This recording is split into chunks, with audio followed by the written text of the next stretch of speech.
हमारी आकाश गंगा मिल्की वे जिंदगी से भरी हुई थी। ये एक विशाल और जटिल संरचना थी जिसमें अनगिनत तारे, ग्रह और अन्य खगोलीय पिंड शामिल थे। हर कोने में जीवन की संभावनाएं थीं और हर ग्रह पर एक नई कहानी। हजारों सिविलाइजेशन साथ रहते थे, एक दूसरे के साथ व्यापार करते थे और सांस्कृतिक आदान प्रदान करते थे। ये सभ्यताएं एक दूसरे के साथ मिलकर एक विशाल और विविधतापूर्ण समाज का निर्माण करती थीं, एक नाजुक शांति से बंधे हुए जो सदियों से चली आ रही थी। यह शांति एक अदृश्य धागे की तरह थी जो सभी को एक साथ बांधे रखती थी, जिसे गैलेक्टिक काउंसिल मेंटेन करता था। यह परिषद विभिन्न ग्रहों के प्रतिनिधियों से मिलकर बनी थी, जो मिलकर आकाशगंगा की शांति और स्थिरता को बनाए रखने का प्रयास करते थे। काउंसिल अलग अलग स्टार सिस्टम्स के रिप्रेजेंटेटिव्स का एक ग्रुप मुश्किल से बैलेंस बनाए रखता था। हर निर्णय एक जटिल प्रक्रिया का परिणाम होता था, जिसमें सभी की सहमति आवश्यक होती थी। यूनिटी के नीचे टेंशन्स खदक रही थी। विभिन्न सभ्यताओं के बीच मतभेद और संघर्ष की संभावनाएं हमेशा बनी रहती थीं। इसी वॉलेटिल मिक्स में आया किरान वॉस, धरती का एक ब्रिलियंट एस्ट्रोफिजिसिस्ट। वह एक ऐसा व्यक्ति था जिसने ब्रह्मांड के रहस्यों को समझने के लिए अपना जीवन समर्पित कर दिया था।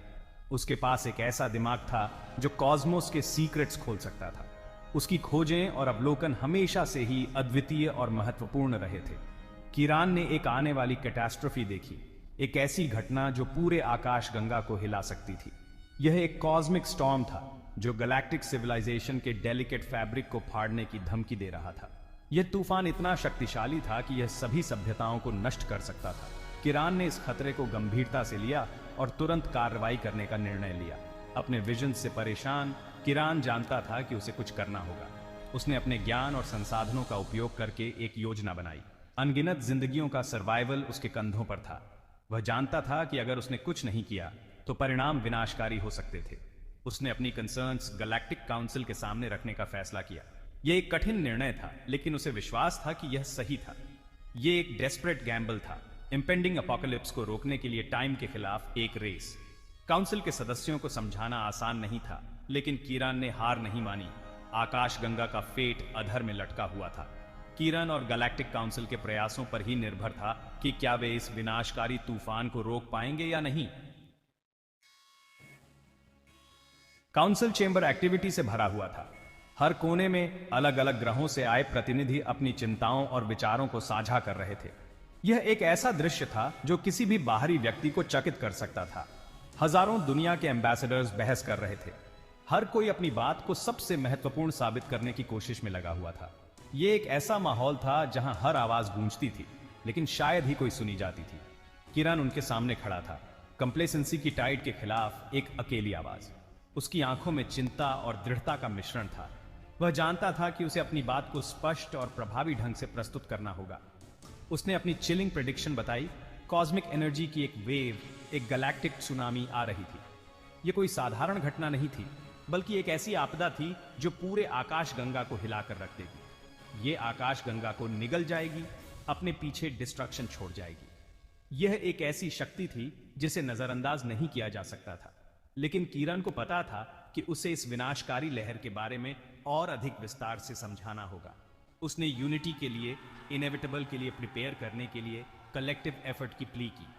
उसने समझाया कि अगर सभी मिलकर काम करें तो इस आपदा से बचा जा सकता है, लेकिन यह आसान नहीं था। लेकिन उसकी बातें अनसुनी रहीं। काउंसिल के सदस्य अपनी ही दुनिया में व्यस्त थे। उन्हें किरण की चेतावनी में कोई सच्चाई नहीं दिखी। काउंसिल पॉलिटिकल मैन्यूवरिंग और पेटी स्क्वॉबल्स में फंसा हुआ उसकी वार्निंग्स को डिसमिस कर दिया। वे अपने छोटे छोटे विवादों में उलझे हुए थे और उन्हें बड़ी तस्वीर नहीं दिख रही थी। उन्होंने उसे एक अलार्मिस्ट, एक फियरमॉन्गर समझा। उन्हें लगा कि किरान केवल डर फैलाने की कोशिश कर रहा है, लेकिन किरान जानता था कि उसकी चेतावनी वास्तविक थी। निराश लेकिन अनडिटर्ड, किरण जानता था कि वो काउंसिल की पैरालाइज्ड ब्यूरोक्रेसी पर रिलाई नहीं कर सकता। उसे खुद ही कुछ करना होगा। उसे गैलेक्सी के कलेक्टिव नॉलेज और अचीवमेंट्स को प्रिजर्व करने का दूसरा तरीका ढूंढना था।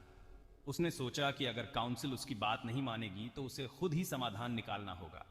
उसे एक आर्क बनाना था, इंपेंडिंग डार्कनेस के बीच होप का एक बीकन। यह आर्क न केवल ज्ञान को संरक्षित करेगा, बल्कि भविष्य की पीढ़ियों के लिए एक नई शुरुआत का प्रतीक भी बनेगा। किरान ने अपने मिशन की शुरुआत की, यह जानते हुए कि उसका काम आसान नहीं होगा, लेकिन यह आवश्यक था। काउंसिल की इंडिफरेंस के बाद कीरान ने एक क्लैंडेस्टिन मिशन शुरू की। उसने ट्रस्टेड इंडिविजुअल्स का एक स्मॉल ग्रुप इकट्ठा किया, ब्रिलियंट माइंड्स जो उसकी विजन में बिलीव करते थे। साथ मिलकर उन्होंने प्रोजेक्ट नेक्सस शुरू किया। उनका गोल नॉलेज का एक रिपोजिटरी बनाना, एक गैलेक्टिक लाइब्रेरी जिसमें उनकी सिविलाइजेशन का एसेंस हो। वो साइंटिफिक डिस्कवरीज से लेकर आर्टिस्टिक मास्टरपीसेस तक सब कुछ नेक्सस में स्टोर करेंगे। प्रोजेक्ट चैलेंजेस से भरा था, रिसोर्सेज कम थे, टाइम खत्म हो रहा था, लेकिन कीरन और उसकी टीम ने परसिवियर किया, इस बिलीफ से ड्रिवन कि उनके काम में उनकी लेगेसी के सर्वाइवल की है। उन्होंने अपना तन मन धन प्रोजेक्ट में लगा दिया, इंपेंडिंग कॉस्मिक स्टॉर्म के खिलाफ रेस करते हुए। जैसे ही प्रोजेक्ट नेक्सस पूरा होने वाला था, कीरान पर अनईज छा गया। उसने सबटल इरेगुलरिटीज, मिसिंग डेटा और क्लोज डोर्स के पीछे हश्ड विस्पर्स नोटिस किए। उसके सस्पिशंस बढ़ गए। क्या किसी ने उनके रैंक्स में इन्फिल्ट्रेट किया था? क्या उनके बीच कोई ट्रेटर था? उसके वर्स्ट फियर्स कंफर्म हो गए जब नेक्सस का एक क्रिटिकल कंपोनेंट मैल फंक्शन, ये सैबोटाज था। कोई उनके खिलाफ काम कर रहा था, कोई जो गैलेक्सी को क्रम्बल होते देखना चाहता था। लेकिन कौन और क्यों? कीरान ट्रेटर को अनमास्क करने और उस फ्यूचर को प्रोटेक्ट करने के लिए डिटरमिन्ड था जिसे वो डेस्परेटली सेफगार्ड करने की कोशिश कर रहे थे। Section 5, the harbingers shadow. Saboteur का ट्रेल एक ऐसे नाम की तरफ ले गया जिसका नाम डर से लिया जाता था, द हार्बिंजर। यह नाम सुनते ही लोगों के रोंगटे खड़े हो जाते थे और एक अजीब सी खामोशी छा जाती थी। एक शैडोवी फिगर जिसके बारे में हश्ड टोन्स में बात की जाती थी, हार्बिंजर केओस में रेवल करता था। उसकी प्रेजेंस ही एक अनकही दहशत फैला देती थी। लोग विस्पर्स में उसकी कहानियां सुनाते थे जैसे वो कोई मिथिकल क्रीचर हो। वो बिलीव करता था कि डिस्ट्रक्शन ही प्रोग्रेस का असली इंजन है। उसके लिए हर तबाही एक नए निर्माण की शुरुआत थी। वो हर बार कुछ नया बनाने के लिए पुराने को मिटा देता था।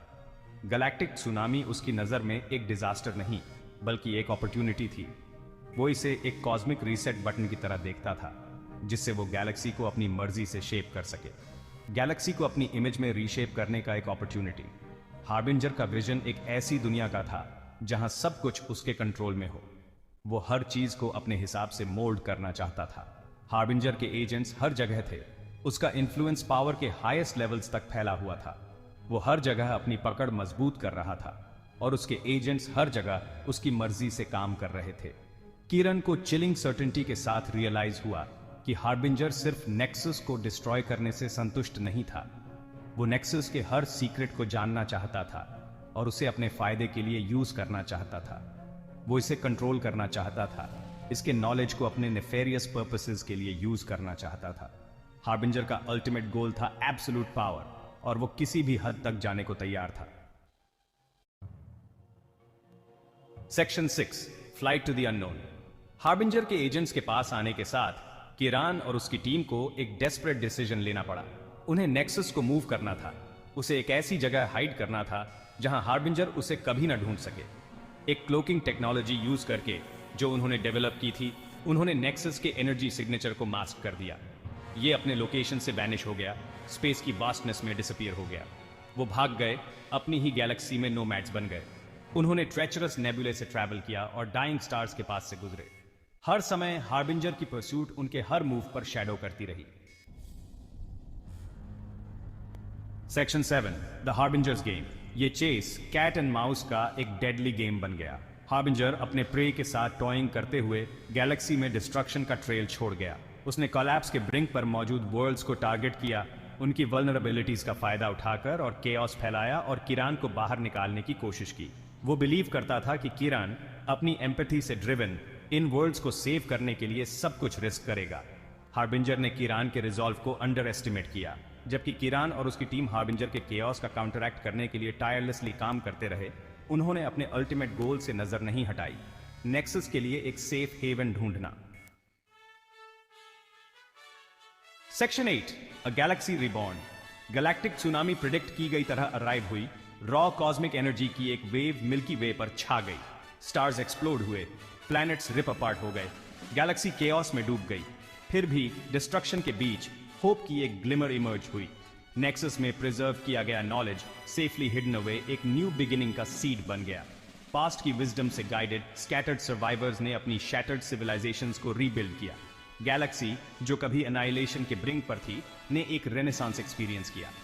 नए अलायंसेस बने, पहले से ज्यादा स्ट्रॉन्गर और unified. Section 9, the legacy of the nexus. Harbinger, उसके प्लान्स थ्वार्ट हो गए, शैडोज में फेड हो गया, उसका रेन ऑफ टेरर खत्म हो गया। कीरन वॉस, एक बार डिसमिस्ड एस्ट्रोफिजिसिस्ट, एक लेजेंड बन गया।